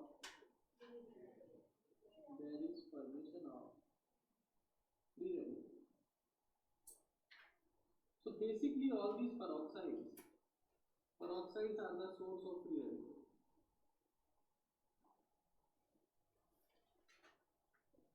Peroxides are source of free radical. Okay, तो ये बात आपको ध्यान रखनी है, that peroxides are the source of the free radical. Okay, now we carry out the reaction कि अब ये फ्री रेडिकल का सोर्स है तो क्या देगा। देखो एक फ्री रेडिकल वो जहाँ पर भी जनरेट होगा, एक फ्री रेडिकल हमेशा दूसरा फ्री रेडिकल चाहता है। मतलब अगर मान लीजिए आपके पास में 1 सेकेंड, अगर ये हमारे पास में, हालांकि हाइड्रोजन पेरोक्साइड की परफेक्ट स्ट्रक्चर नहीं है, हाइड्रोजन ऑपोजिट साइड में होता है, तो यहाँ पर ये OH फ्री रेडिकल बनेगा, जिसमें ये इलेक्ट्रॉन जो है वो फ्री है, फ्री टू बॉन्ड। ऐसे ही अगर आप बाकी ग्रुप की बात करते हैं तो वहां पर भी फ्री रेडिकल बनेगा, इसमें ये इलेक्ट्रॉन फ्री है, फ्री इलेक्ट्रॉन, ठीक है। तो ए फ्री रेडिकल, ये फिर से एक इंपॉर्टेंट कॉन्सेप्ट है, a free radical always demands free radical. एक जो फ्री रेडिकल होता है वो हमेशा हमेशा चाहे सामने उसके कोई भी हो, उससे फ्री रेडिकल छीन के लेता है, तो हमेशा हमेशा जो है फ्री रेडिकल आपके पास में जब भी होगा वो दूसरे फ्री रेडिकल को फॉर्म करेगा। ये बात आपको ध्यान रखना।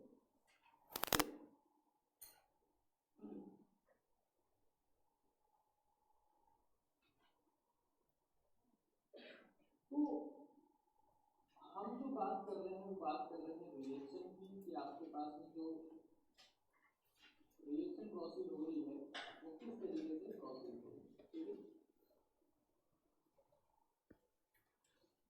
तो हमने जो चूज किया है वो है protein in the presence of HBr and peroxide, ठीक है। तो HBr जब किसी पेरोक्साइड के कांटेक्ट में आता है, लेट्स सी हमने पेरोक्साइड चूज किया R2, ठीक है। अब peroxide is the source of OR dot, ठीक है। तो जैसे ही इसके कांटेक्ट में आएगा इसके बॉन्ड को होमोलिटिकली ब्रेक करेगा, ठीक है। तो किसके साथ ब्रेक करेगा, ये ROH बनाएगा और साथ में Br डॉट बनाएगा। देखो ये थोड़ी सी एक इंटरेस्टिंग बात है कि पेरोक्साइड को जो है ना बहुत बार एग्जाम में क्वेश्चन में जब सिर्फ R2O2 लिखा हुआ आ सकता है, जरूरी नहीं है कि वहां पर आपके पास में पेरोक्साइड लिखा हुआ हो। अगर उसका फॉर्मूला लिख दिया R2O2 या H2O2 तो आपको समझ जाना है कि ये एंटी मार्कोनिकॉफ रूल की बात यहाँ पर हो रही है ना। तो अब ये जो चीज है ये बहुत इंपॉर्टेंट है। अब यहाँ से जो चीज अपन पढ़ेंगे, टेबल बने हैं एच डॉट बी आर, इससे क्या बना है इसमें आर। अब लोग पूछते हैं कि सर ये भी तो फिर रेडिकल ही था, इसमें क्या दिक्कत है, एच डॉट के साथ में क्यों कंबाइन किया? तो इसलिए कंबाइन किया क्योंकि अगर आप इन दोनों को कंबाइन करवाते हैं तो ये बनेगा आर ओ बी आर। अब बी आर के ऊपर देखो तीन लोन पेयर है। समझना एक बार, 1 सेकेंड।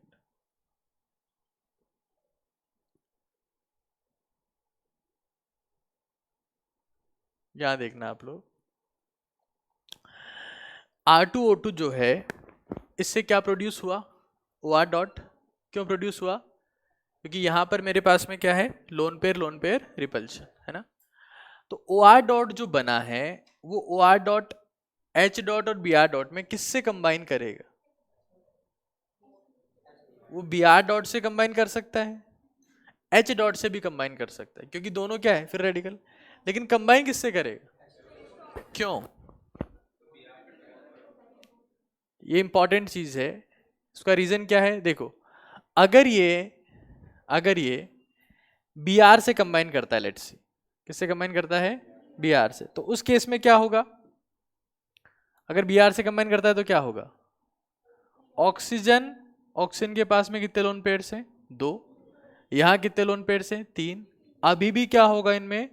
Loan pair repulsion. एक बात ठीक है, ये बॉन्ड टूटा क्यों था? Loan pair repulsion. इससे जुड़ गया फिर भी क्या रहेगा? ये तो एक रीजन हुआ कि अगर बी आर डॉट से जुड़ गया तब भी क्या रहेगा मेरे पास में? Loan pair repulsion. ये तो एक रीजन हुआ, समझ रहे हो। सेकंड रीजन क्या होगा? यस, जो बी आर है उसका साइज क्या है, ज्यादा है, ऑक्सीजन का साइज छोटा है, तो वहां पर जो ओवरलैपिंग हो रही है वो इफेक्टिव नहीं होगी। क्यों नहीं होगी? ऑर्बिटल्स जो ओवरलैप कर रहे हैं उनका साइज क्या है, अलग अलग है, ठीक है। तो आर ओ डॉट क्या क्या बना सकता है? तो आर ओ बी आर बना सकता है और एच डॉट बना सकता है। एक तो क्या बना सकता है, आर ओ बी आर, और एक एच डॉट, या फिर आर ओ एच और बी आर डॉट। तो बनेगा कौन? R O H plus B R dot. क्यों? क्योंकि R O B R stable नहीं है। समझ रहे हो? पक्का? चलो, उसके साथ में भी कंबाइन किया, तो इसलिए कंबाइन किया क्योंकि अगर आप इन दोनों को कंबाइन करवाते हैं तो ये बनेगा आर ओ बी आर। अब बी आर के ऊपर 3 लोन पेयर है, ऑक्सीजन के ऊपर 2 लोन पेयर है, there will be very high lone pair repulsion. तो इस लोन पेयर रिपल्शन की वजह से क्या हो जाएगा, it will not be stable at all, not stable at all. तो जो चीज आपके पास में स्टेबल नहीं होती है उसका फॉर्मेशन नहीं होगा, इसका फॉर्मेशन नहीं होगा, बिकॉज देयर विल बी, अब यहाँ पर जब ये बना है तो there is absence of lone pair. यहां तो आप देख रहे हैं, यहां मेरे पास में ऑक्सीजन है और मेरे पास में कौन है, हाइड्रोजन। तो इसमें तो कोई लोन पेयर रिपल्शन नहीं होगा, है ना। चलिए,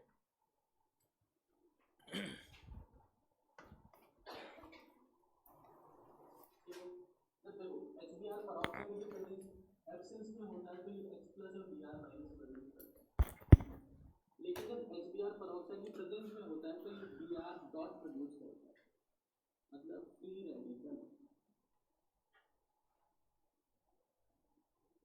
प्रोड्यूसेस फ्री रेडिकल। ये बहुत इंपॉर्टेंट बात। अब रिएक्शन में क्या होता है हम लोग देखते हैं।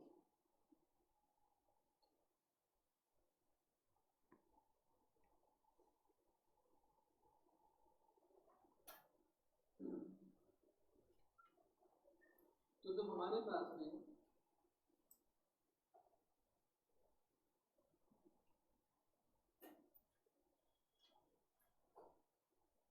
HBr in the presence of peroxide है,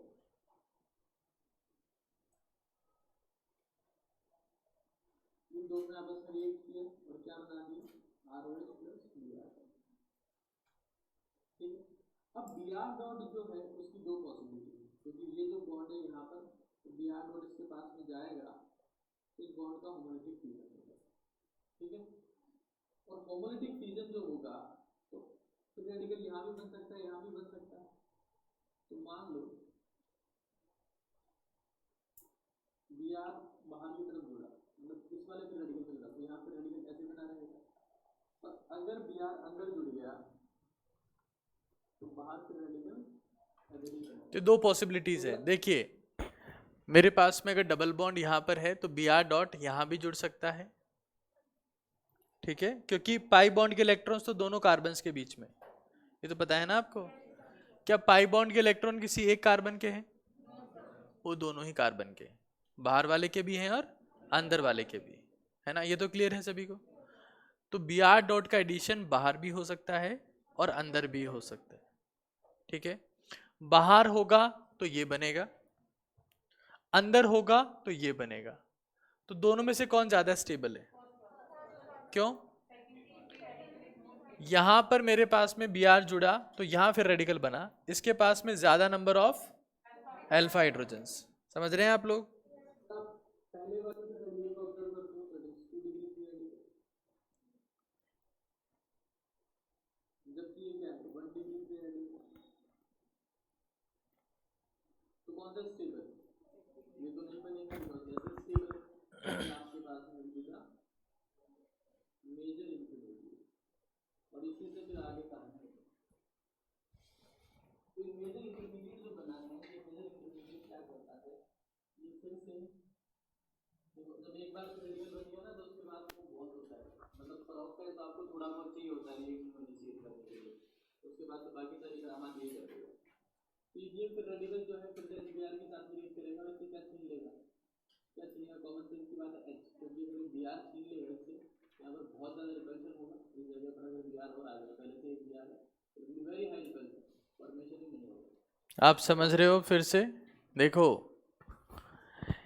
ये मेरे पास में जो फिर रेडिकल बना है ये तो हमने बोलिया स्टेबल है ना। अब सुनना, अब ये आगे फिर मेरे पास में किससे रिएक्ट करेगा? या तो आप बोल सकते हो HBr से, या आप ये बोल सकते हो कि पेरोक्साइड जो था वो फ्री रेडिकल H डॉट को लेके उसने अल्कोहल बनाया, और पेरोक्साइड क्या था? कैटलिस्ट था। क्या था? तो रिएक्शन में पार्टिसिपेट नहीं कर सकता, तो वापस से OR डॉट को फ्री करना पड़ेगा। किसको? H डॉट को। समझ रहे हो क्या आप लोग? पेरोक्साइड क्या था मेरे पास में? कैटलिस्ट, वो रिएक्शन में पार्टिसिपेट नहीं कर सकता, है ना। तो अब ये जो मेरे पास फिर रेडिकल जनरेट हुआ है, ये फिर रेडिकल किसको ले लेगा? H डॉट को। तो मेन प्रोडक्ट क्या बनेगा मेरे पास में? 1 ब्रोमो प्रोपेन। खैर आगे चलते। बाद आपने HBr ऐड किया तो दोनों सब्सटेंस ऐड हो गए, तो क्या बन गया 2Br plus Br।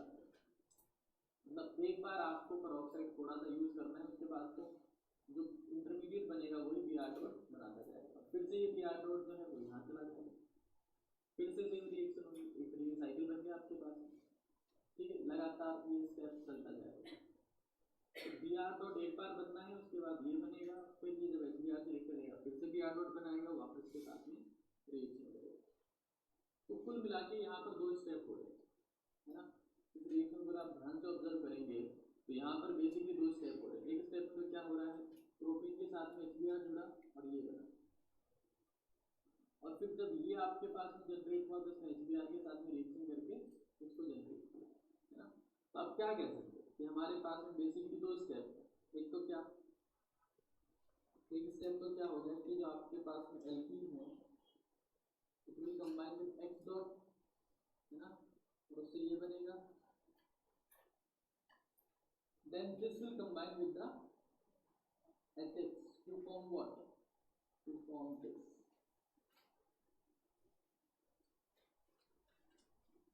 plus X dot, now this X dot will combine this again, और ये आपके पास में साइकिल चलता रहेगा।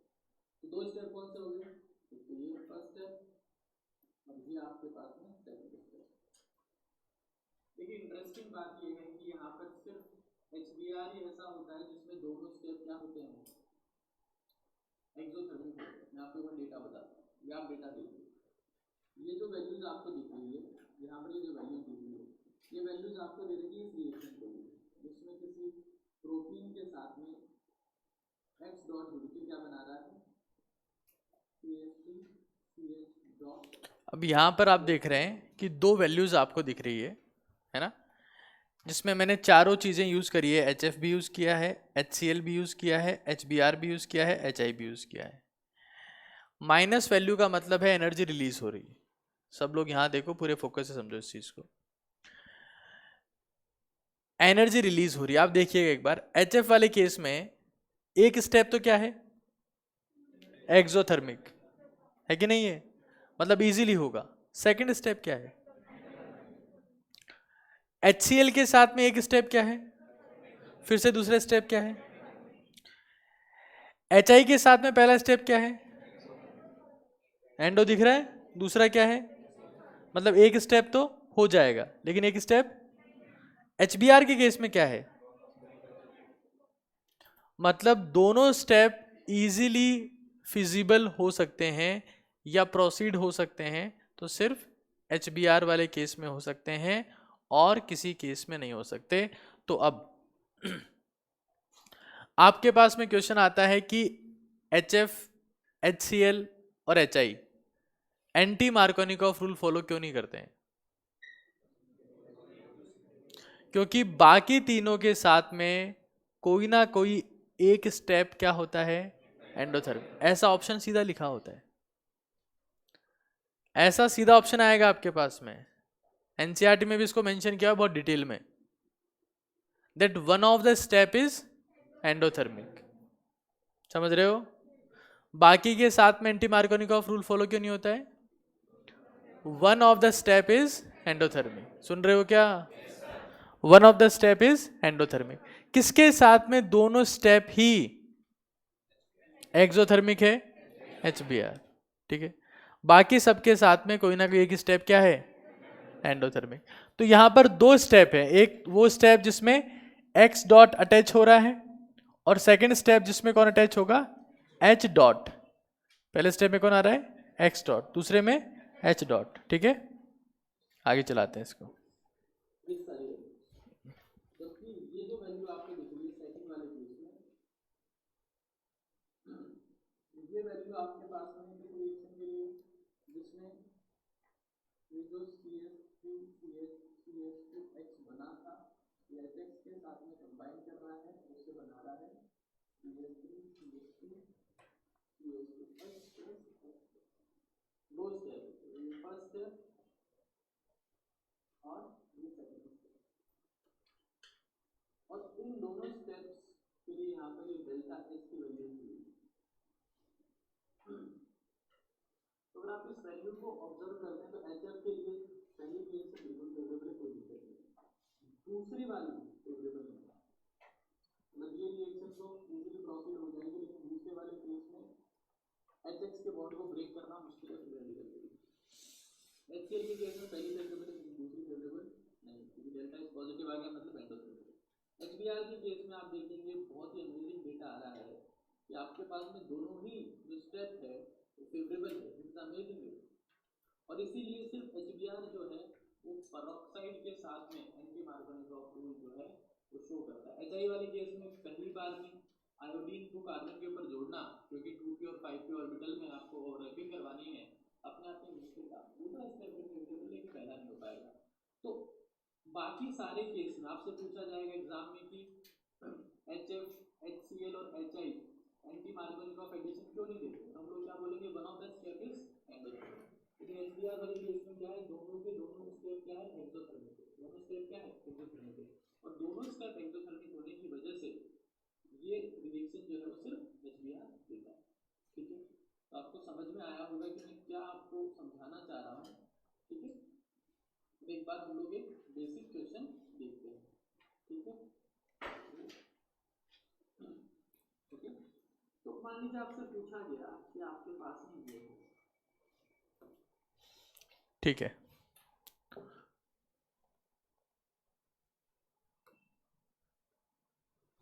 तो एक बार इसको आप रिवाइज कर लीजिए, फिर अपन आगे चलते हैं। थोड़ी सी बेसिक बात बतानी थी आपको बस।